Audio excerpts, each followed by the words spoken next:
Hello guys, welcome to my channel, and in this video I'm going to share with you a strategy of how to pass taxation examination. I myself have scored 77 in taxation and the way I have scored it will amaze you. ठीक है, so please continue watching this video. So मैंने क्या किया था, मैंने आपको लगता है अगर कि मैं सारा सिलेबस करके गई थी तो दैट इज़ नॉट ट्रू. मैंने सिर्फ 80% या 70% सिलेबस किया था and that with my full dedication. तो आपको भी वही करना है. Here I am not promoting selective study but yes, क्योंकि जो DT IDT का सिलेबस हो जाता है मिला के वो बहुत ही ज़्यादा वास्ट हो जाता है. इसलिए आपको क्या करना है, आपको कुछ एरियाज हैं जहाँ पे अपना ज़्यादा फोकस रखना है, जिनको आपको क्यूमुलेटिव रिवीजन में ध्यान रखना है. ठीक है, सो मैं ये बोलूँगी कि बच्चों को दिस इज़ द ट्रुथ. ठीक है, तो ठीक है, भले ही कुछ लोग कॉन्ट्राडिक्ट करेंगे इस ट्रुथ से, बट जो DT होता है दैट इज इनकम टैक्स, वो ज़्यादा डिफिकल्ट होता है इन कंपैरिजन टू GST. ठीक है, भले इन प्रैक्टिकल लाइफ GST ज़्यादा डिफिकल्ट होगा than income tax, but in theory wise और इन सब्जेक्ट स्टडी, ठीक है, जो आपका डायरेक्ट टैक्स के क्वेश्चंस होते हैं वो ज़्यादा भारी होते हैं इन कंपैरिजन टू GST.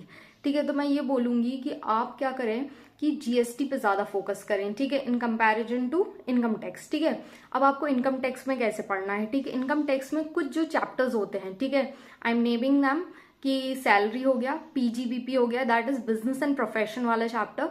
ठीक है, TDS TCS हो गया एंड डिडक्शन वाला चैप्टर.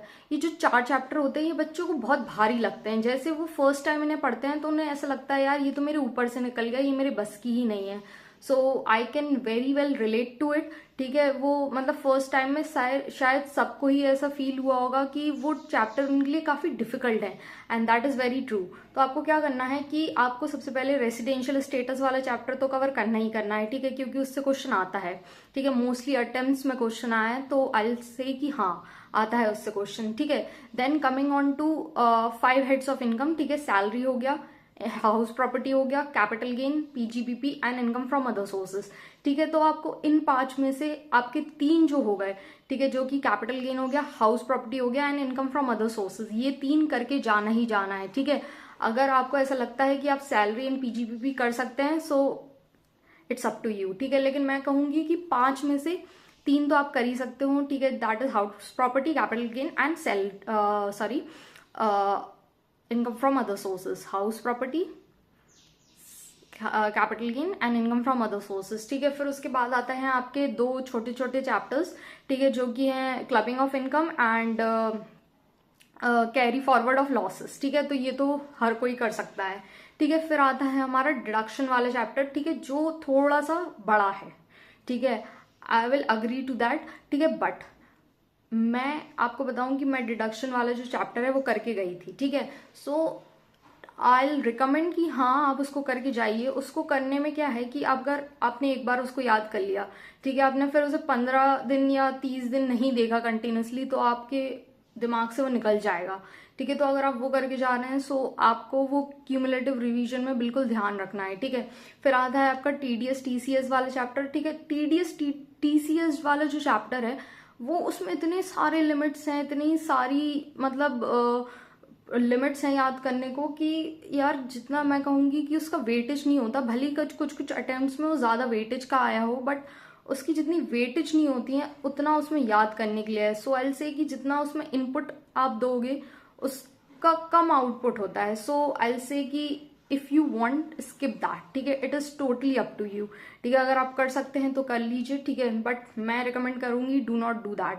ठीक है, उसके अलावा फिर हम आगे बढ़ते हैं जैसे सिलेबस में. तो आपके रिटर्न वाले कुछ चैप्टर आते हैं. ठीक है, इनकम टैक्स रिटर्न. ठीक है, जिसमें ड्यू डेट्स, डिफेक्टिव रिटर्न्स, ये सब बताया जाता है. ठीक है, आपका एडवांस टैक्स एंड मैट के छोटे छोटे प्रोविजन वाले कुछ चैप्टर्स हैं. ठीक है, सो आपको क्या करना है, जो ये 4 चैप्टर्स हो गए, ठीक है, कि आपका सैलरी हो गया, PGBP, TDS TCS and deduction. मैं रिकमेंड करूंगी इनमें से कोई एक चैप्टर आप कर लो. मैं डिडक्शंस वाला करके गई थी, मैंने सैलरी नहीं किया था, PGBP नहीं किया था, TDS TCS नहीं किया था and I focused on the rest of the part of the income tax. ठीक है, जो बाकी के इनकम फ्रॉम अदर सोर्सेज हैं, रेसिडेंशियल प्रॉपर्टी वाला, रेसिडेंशियल स्टेटस वाला.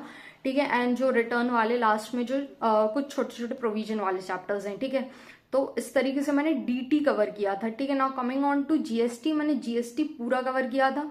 ठीक है। नाउ जीएसटी में जो कुछ थोड़े बड़े चैप्टर हैं, आई से अगर आप उन्हें फोकस से पढ़ लेते हैं, ठीक है, then you will be done. ठीक है, जैसे इनपुट टैक्स क्रेडिट हो गया, रजिस्ट्रेशन वाला चैप्टर हो गया एंड एग्जाम्शन वाला चैप्टर हो गया।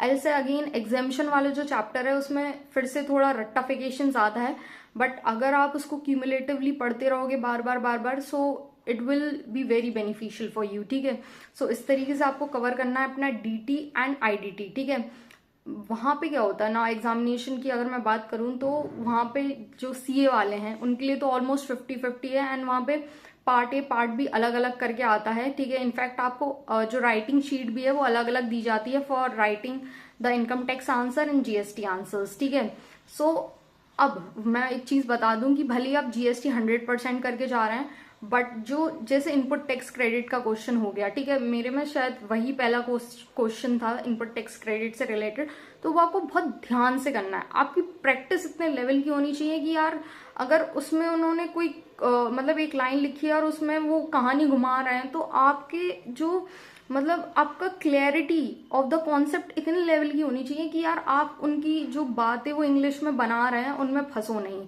ठीक है, सो मैं भले ही मैंने यहाँ पे एक सिलेक्टिव अप्रोच रखा है अपनी स्टडी में, या मैं बता रही हूँ आपको उस वे में अपनी स्ट्रैटेजी, बट क्या करना है आपको कि जितनी पढ़ाई करके जाओ, 80% भी करके जाओ, तो दैट विल फुल डेडिकेशन आपको करनी है। ठीक है, so I hope this strategy will help you to clear your DT and IDT examination. All the best, and please do subscribe and like my channel.